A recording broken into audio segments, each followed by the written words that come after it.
Hello guys, this video can actually save you from making those mistakes, so just stick with me for a few minutes. It'll be worth it. After years of messing around with computers and all things tech, I've run into some real headaches. And yeah, my system has taken some serious hits. But here's the thing. Most people either totally ignore this stuff or don't even notice.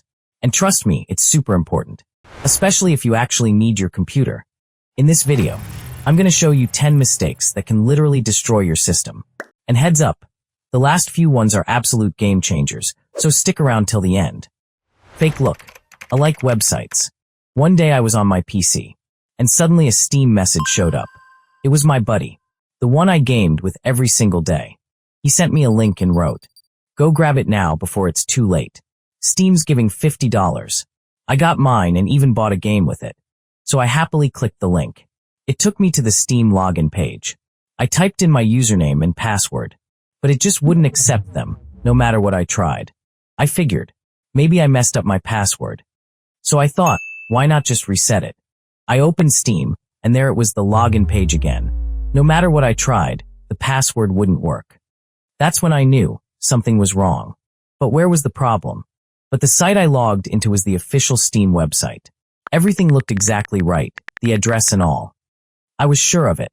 So I went into my browser history and pulled the site back up. Everything looked the same. The whole page, exactly like Steam. I checked the address a couple of times. It looked right. But hold on.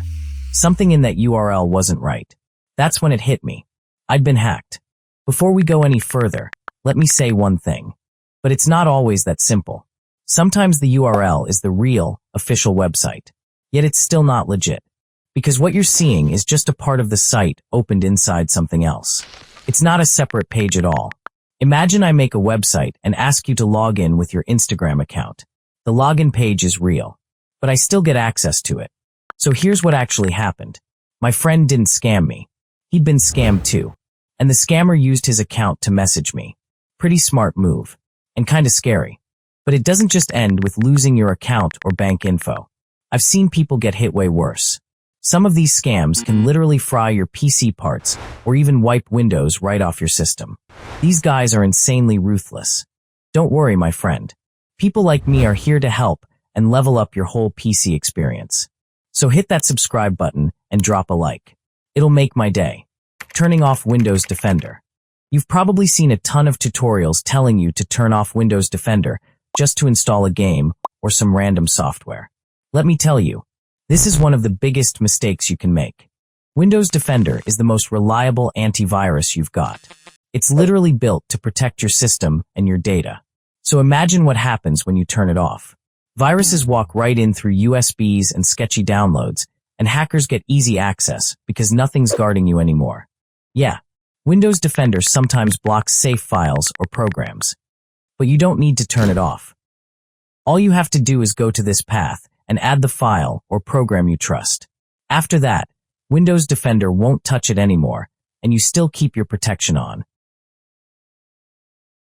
Basically, we're just telling the most reliable guard on our system to chill and ignore this specific program. From now on, your game or app won't have any problems running. Not closing Microsoft Edge completely. This program uses way more resources than it should, and honestly, I've never met anyone who actually likes it. Even with a powerful PC, it still slows your system down for no reason. And the real problem? So, what do? Go to the Start menu and search for GPEdit. When it opens, go into Administrative Templates, then Windows Components. Scroll down, find Microsoft Edge, and on the right side, click Allow Microsoft Edge.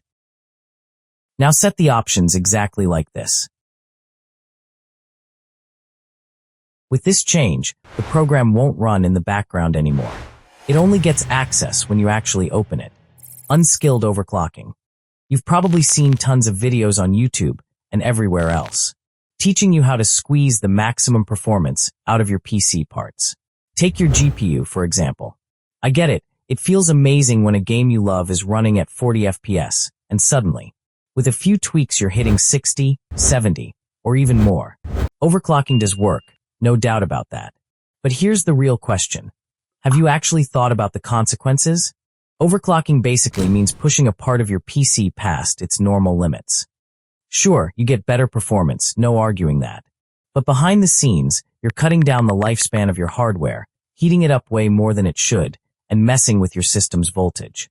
More power always demands more energy to feed it, and puts extra stress on the hardware. So yeah, the boost might look tempting. But honestly, the consequences just aren't worth it. Using random driver updater tools. I see a lot of people install some random app and then update every single driver on their system. I'm not saying these apps always install the wrong drivers, but think about it like this. Instead of buying a TV from an official store, you go buy one from some random shop that sells literally everything. What do you think happens? You end up regretting it. Same deal here. Installing the wrong driver can seriously mess up your system. So the right move is to download and install every driver one by one from the official source. BIOS tampering. Going into your BIOS to flip some random setting, or even updating the BIOS yourself, is a huge mistake. I'll keep this part short, because you already know what happens if you mess up even the slightest thing in the BIOS. One wrong move, and you can cause serious damage, even burn your hardware. If you're not a computer engineer, I strongly recommend getting help from a professional. Running multiple antiviruses together. Running 2 antivirus programs at the same time means you've got 2 constant scans going on your system. This can mess with your programs, slow everything down, and even crash Windows. 2 antiviruses don't mean double security. It actually does the opposite. One good antivirus, like ESET, is more than enough. Disabling Windows Update the wrong way. Fully disabling Windows Update kills security patches and stability over time. Windows patches are super important. They boost security, fix software issues, and sometimes prevent serious damage to your system. So why turn them off completely? If you don't have time, just pause them and update later. Installing Game Booster. Most game boosters shut down a bunch of your system services just to squeeze out a few extra FPS. And yeah, that includes things like Windows Defender, which I already explained why it matters and how to use it properly. So what's the point of installing an app that gives you a bit more FPS today, but tomorrow you boot your PC and the whole system is acting messed up? That trade-off is not worth it. After all these years using low-end systems, I can honestly tell you this. You don't need a game booster. If you really want your PC to run up to 300% faster and get higher FPS in your games, just watch the video I linked at the top of the screen. That's all you need. Modifying registry and system services. Some people tell you to mess with the registry or disable random Windows services to boost your system speed. Let me be clear, that's insanely risky. You can break things in ways you won't even believe. If you don't know exactly what you're doing, don't touch it. Period. Thanks for sticking with me till the end and leveling up your knowledge.